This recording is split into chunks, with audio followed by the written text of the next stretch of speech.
The storm had begun the night before, but that morning Barrow, Alaska, woke up covered by a layer of ice that was not common even for strict winter standards. The windows of the houses were frozen inside, the light poles crackled under the weight of the accumulated ice, and the residents, even used to the extreme cold, felt something different in that cold air, something scarier. Old Earl Simmons, a former 68-year-old, was the first to notice. He lived around the city, near the trail that led to the dense forest, and always woke up before the sun to cut wood. But when he opened the door of the house that morning, he saw something that made him freeze inside. In the snow around his cabin, there were huge footprints, but they were not from any animal he knew. They looked human, but larger and disproportionate. The fingers were too long, and each pass was spaced as if the thing that had done them was at least 3 meters high. But what made him really terrified was the marking beside the footprints, deep scratches in the snow, as if claws had slid down the frozen floor. Earl closed the door slowly, locking it with all possible locks. That was not normal. And before we continue with this intriguing story, be sure to subscribe to the channel and leave your like. This helps us bring more content like this to you. Now let's go back to the story. Meanwhile, in the city, young Hannah Carter, a local journalist of 32, was covering the effects of the storm when she learned of a disappearance. A man named Matt Pearson, who worked at the weather station, had not returned home the night before. He had gone out to check equipment in the middle of the snow and simply disappeared without leaving traces. Curious, Hannah went to the local bar, where some older residents talked about the abnormal cold. Among them was Jim Hawkins, a 73-year-old retired fisherman who drank whiskey to scare the cold. When Hannah mentioned the disappearance, Jim was pale. He was taken, he murmured, looking around, as if he feared something could hear him. "What do you mean, taken?" Hannah frowned, taking the recorder. Jim sighed, spinning whiskey's glass in his trembling hands. "You're new here. You don't know the story. But when winter reaches temperatures below 30 negative degrees, one thing awakens, something that should not exist." "Are you talking about the ice monster?" Hannah mocked, vaguely remembering the stories she heard as a child. Jim looked up at her. "Really?" "Not laughed, girl. I saw. 50 years ago, in the worst winter of my life. I was in the forest when I saw a gigantic figure moving in the middle of the blizzard. It was tall like a tree and had bright eyes, cold like the ice itself. I hid in a hole in the floor and stayed there for hours, hearing the noise of the heavy steps in the snow. The next day, 3 people were missing. The bodies were never found." Hannah felt a shiver run through her spine. She looked out the bar window. The blizzard outside seemed to have gotten denser. "Are you saying that Matt Pearson may have been taken for it?" "I'm not saying. I'm warning." Jim took a sip from whiskey and looked straight at her. "If he was taken, there is no return." That night Hannah couldn't sleep. Jim's story hammered his mind.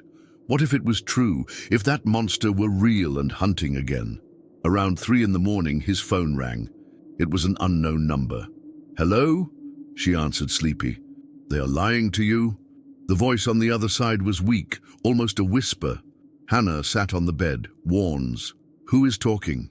"They know what happened to Matt, but they don't want you to find out." Her heart shot. "Who are them?" The connection fell. Hannah felt her entire body shiver. Someone knew more than he was telling, and she would find out the truth, cost what it cost. The next day, Hannah decided to investigate. She drove to the weather station where Matt worked. The site was deserted except for a single employee, Liam Grave, a 45-year-old meteorologist who seemed nervous to see her. "What do you want, Hannah?" "I want to know the truth about Matt." Liam hesitated. "He disappeared in the storm. No one knows what happened." "Lie." Hannah tied her eyes. "Someone called me saying, 'You know more than you are telling.'"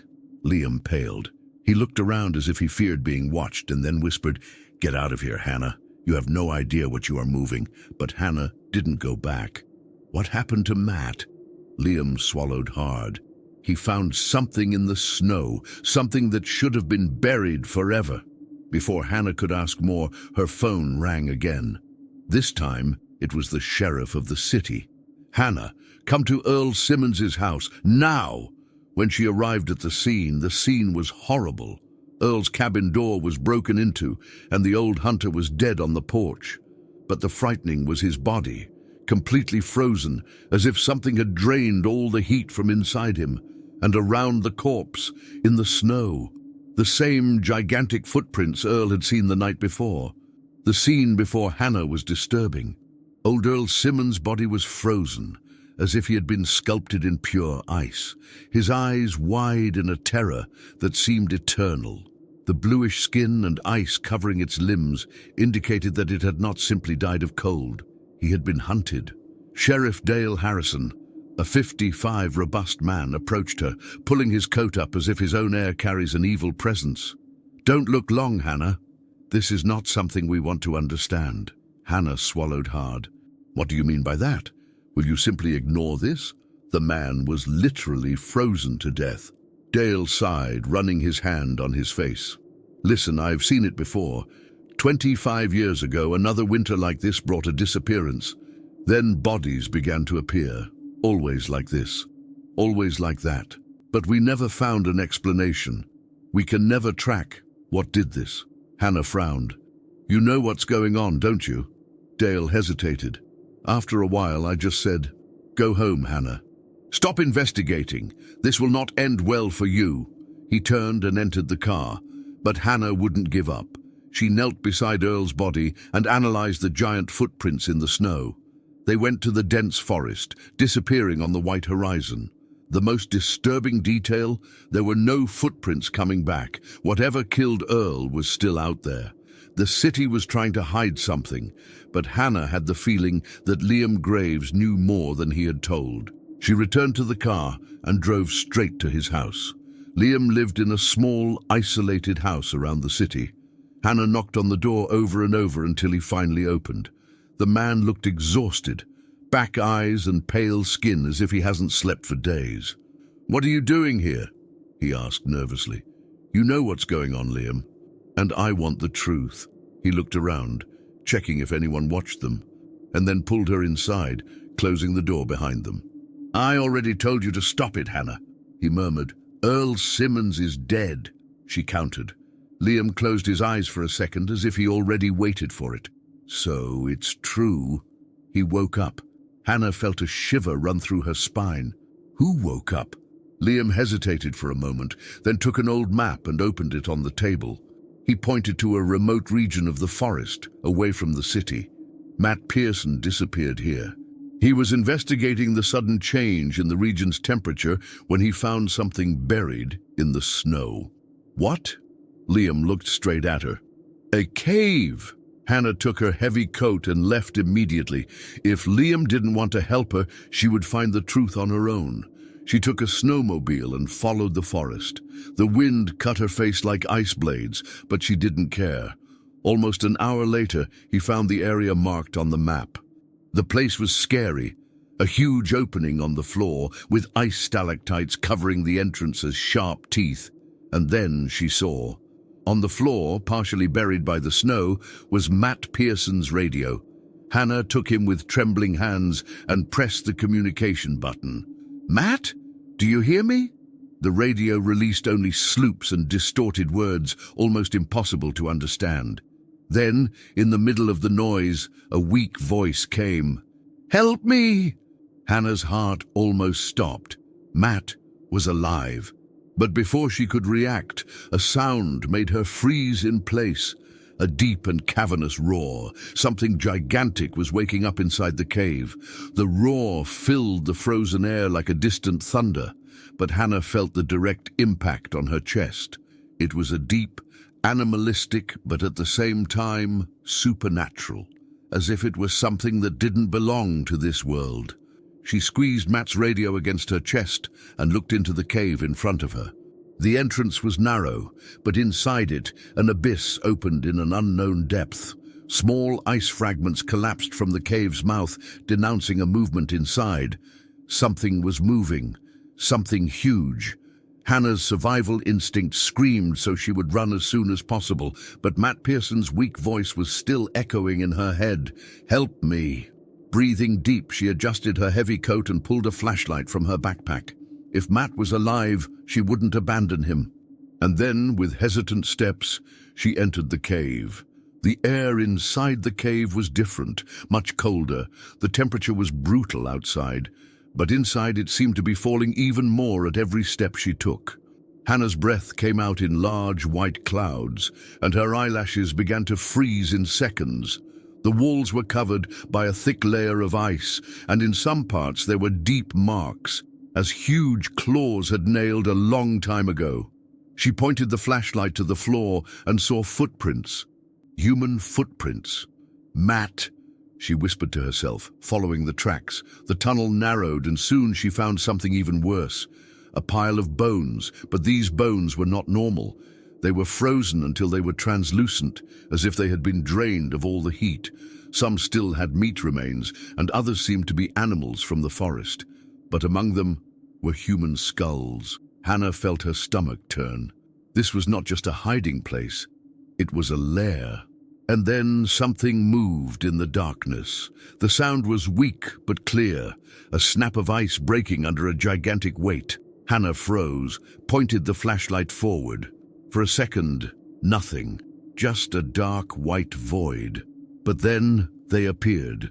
Two bright orbits reflecting light as ice blades opened in the darkness. Hannah felt her heart shoot. The thing was there, the ice monster. The creature came out of the shadows, revealing its colossal size. It was more than 3 meters high, a body made of a mixture of dead meat and crystalline ice. Her face was elongated, with sharp faces coming out of a hardened snow jaw. But the worst was his eyes, evenly white, empty, without soul. Hannah tried to back down, but her foot slipped into the ice, and the noise echoed in the entire cave. The creature lifted her head toward her. For a moment, everything was silent. Then, in a quick and brutal movement, the monster advanced. Hannah barely had time to react. The ground trembled when the creature invested against her, and an unbearable cold took over the air. She ran like never before. The monster's roars made the walls vibrate. Each time he stepped on the floor, Hannah felt the ice below her crack, as if about to collapse. She saw a fork in the tunnel and chose the smaller passage, hoping that the creature's colossal size was his weakness. It worked. The monster stopped in the face of the narrow passage, roaring with frustration. Hannah breathed with difficulty, leaning against the cold wall. The cold was getting worse, and she knew she couldn't stay there for long. But then something caught your attention. At the bottom of the narrow tunnel, a figure was lying on the floor. It was Matt Pearson. Hannah approached quickly. Matt was weak, covered with ice and almost unconscious. His face was pale, and his bluish lips. He couldn't stand much more time in that cold.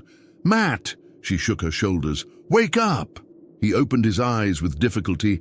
"Hannah!" Her voice was just a whisper. "I'll get you out of here."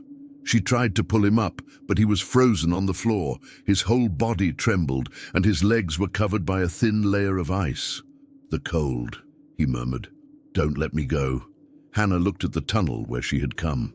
The monster was still there, trying to get in, digging his claws into the ice to force the passage. She couldn't wait any longer. He took a small knife from his pocket and began to cut the ice that held Matt. But the monster felt. He roared, and the temperature inside the cave plummeted instantly. The ice expanded in all directions, covering the walls and the floor as if alive. The narrow tunnel began to close. Hannah managed to cut the last piece of ice, freeing Matt, but now they were trapped. The monster would reach them. And then Matt muttered something with a weak voice. "There is a way out, behind the altar." Hannah had no time to ask. She threw him on her shoulders and ran to the bottom of the cave, where she found a narrow passage behind a great sculptured ice formation. Without thinking twice, she entered. And the moment he did it, the monster roared furiously. He knew he was losing his prey, but Hannah and Matt were not saved yet. The tunnel was crumbling, and they had only seconds to get out of there alive. The narrow tunnel collapsed behind them as Hannah carried Matt over his shoulders. The cold was unbearable, and each breath burned his throat like ice blades. The roar of the creature echoed through the cave, full of fury and frustration. "Hold on firm, Matt!" she shouted, forcing her legs to move faster. Matt didn't answer. Her body was weak, her pale and bluish skin. The cold was killing him inside, and Hannah knew that if they didn't leave there in a few minutes, it would be too late. The secret passage through which they had entered was a tight and irregular tunnel, covered with sharp crashes and razors. Hannah had to bend down to pass, the slippery floor hindering each step. Behind them, the monster did not give up. They could hear their claws scratching the ice, paving the way.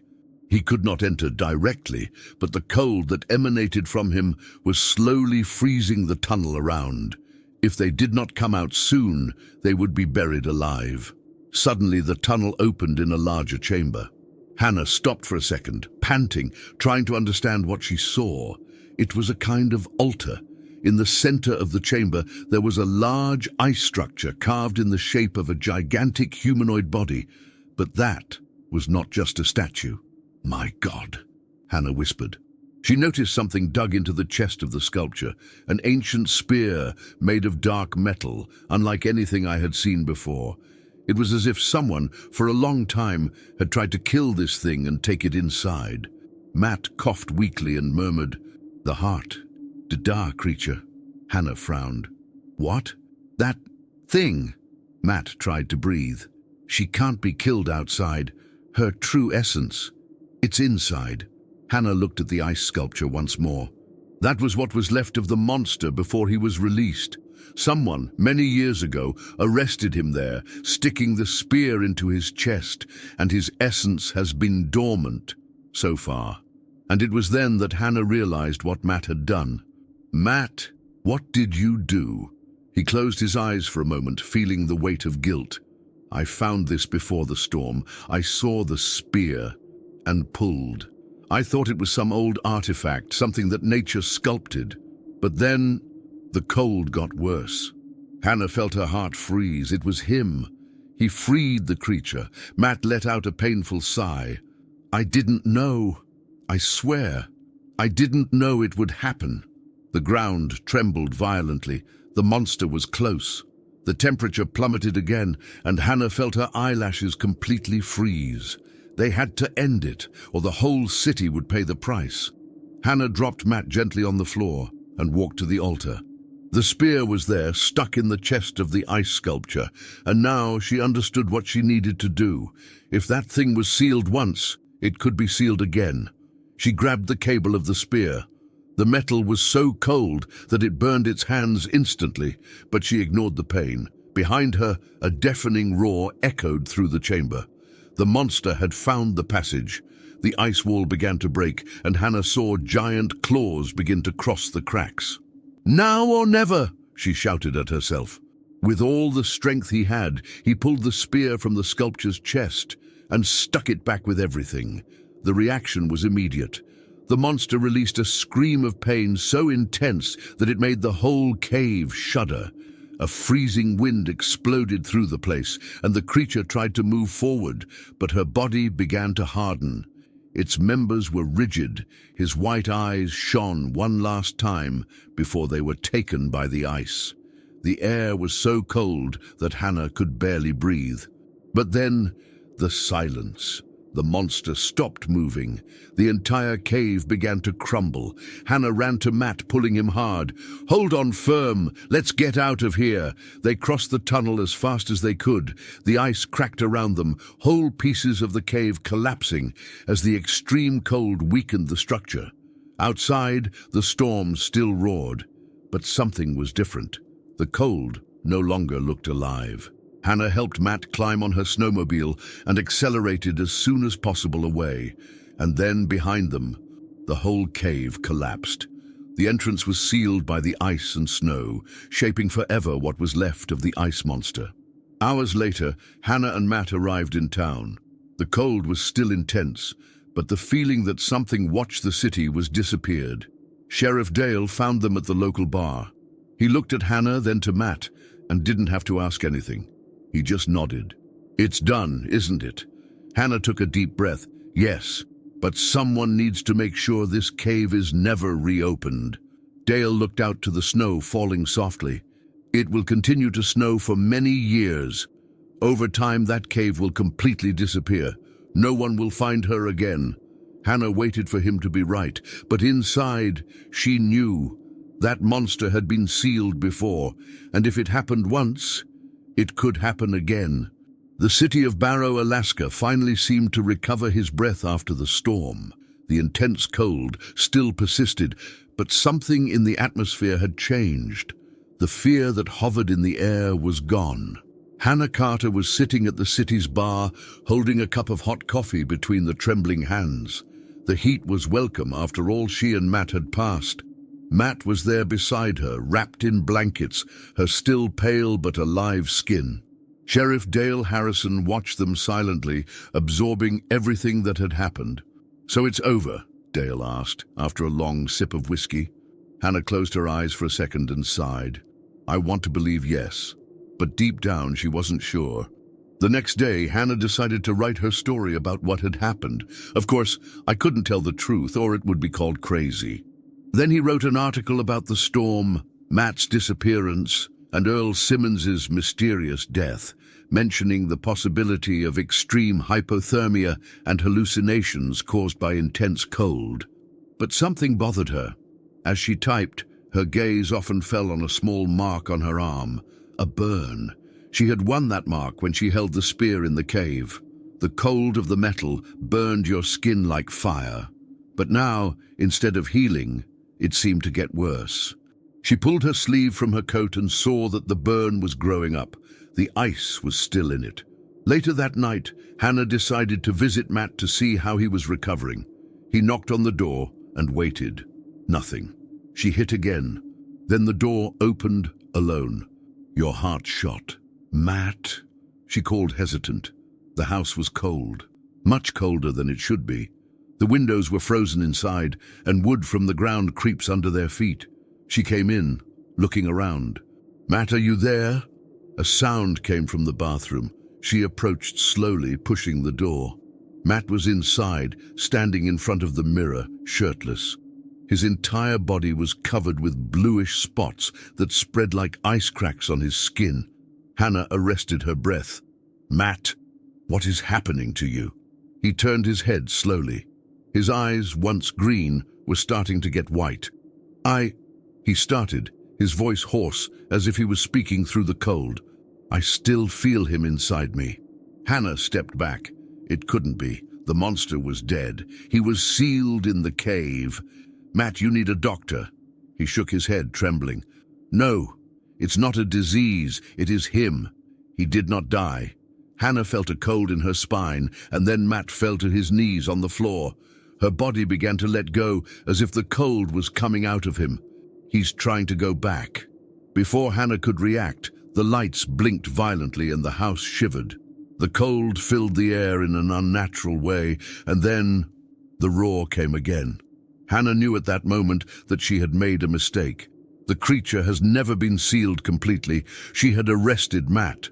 The monster was still alive inside him. Matt grabbed Hannah's arm tightly, his cold touch as his own death. His white eyes shone with an indescribable terror. "Hannah, end with that." She didn't want to understand what he was asking, but she knew. If Matt continued alive, the monster would find a way to return. He was the new host. Tears burned Hannah's eyes. "I can't do that." Matt held her shoulder. Her face was no longer the same. The skin cracked like broken ice. Her teeth were getting sharp, and her breath came out like mist. "If you don't, he'll come back, and no one can stop it." Hannah knew he was right. And then, with tears running down her frozen face, she took the survival knife attached to her belt. "Forgive me, Matt." And in a single movement, she stuck the blade directly into her heart. Matt Afu, letting out one last breath. The surrounding ice immediately began to melt, and then the silence. Days later, the temperature began to rise. The intense blizzard has decreased and winter finally returned to what it was before. Hannah would carry that weight forever. But I knew I had done the right thing. Sheriff Dale never asked anything. He just knew. And when Matt Pearson's funeral came, only a few people attended. Hannah stayed until the last second. She watched the coffin being covered with snow, feeling the weight of what she did. But as he walked away from the tomb, something stopped her. A sensation, a light, almost imperceptible cold that traveled your skin. And in the cold wind, a whisper, low, almost imperceptible, but still real. It's not over yet. Hannah looked back. Matt's tomb was there. But something inside her knew he would never rest in peace. The weeks have passed since Matt Pearson's death. The city of Barrow, Alaska, was beginning to recover from the harsh winter. The extreme cold had declined, the storm had dissipated, and fear finally seemed to have disappeared. But for Hannah Carter, nothing was over. She still woke up in the middle of the night, sweating cold, with the echoes of Matt's last sigh in her mind. She killed him. To save the city, to prevent the creature from coming back. But was that enough? She wanted to believe yes. But then dreams began. The first night Hannah dreamed she was back in the cave. She saw herself before the ice statue again, holding the spear that had sealed the monster. But this time, when he looked at the creature's face, he saw Matt's eyes in the ice, and they watched it. "You left me here." A voice echoed around her. Hannah always woke up screaming, with the cold impregnated on her skin. But the worst came when dreams began to become real. One morning, as she had her coffee on her small cabin she lived in, she heard knocks on the door. It was too early to be someone in town. The sun was not even born. She walked to the door and hesitantly opened her. Nothing, only the sharp morning wind and the snow that fell gently. But when you looked down, footprints. Huge footprints, like the ones that saw before, when it all started. Your heart almost stopped. The monster could not have returned. She sealed him, killed Matt. He finished, but then something changed in the air. The temperature around her fell brutally. His breath came out in dense clouds, and a thin layer of ice began to form in the wood of his porch. Hannah stepped back, feeling her entire body freezing. That's when he heard, low, subtle, but real, a breath across the door. And then the voice she feared hearing again. Hannah. Matt Pearson's voice, but he was dead. Hannah locked the door quickly, retreating until she leaned against the wall. His eyes were wide, his chest climbed and descended quickly. Was that real? In the following days, more footprints appeared around the city. Residents began reporting an abnormal cold in their homes, glasses freezing inside, whispers in the snow. No one talked about it, but everyone knew winter was coming back stronger. And Hannah knew the truth. She never killed the creature completely, and the ice monster was coming back. What did you think of this outcome? Leave your opinion in the comments. We love to know what you think. And don't forget to subscribe to the channel and leave your like to support our work. We see each other in the next video.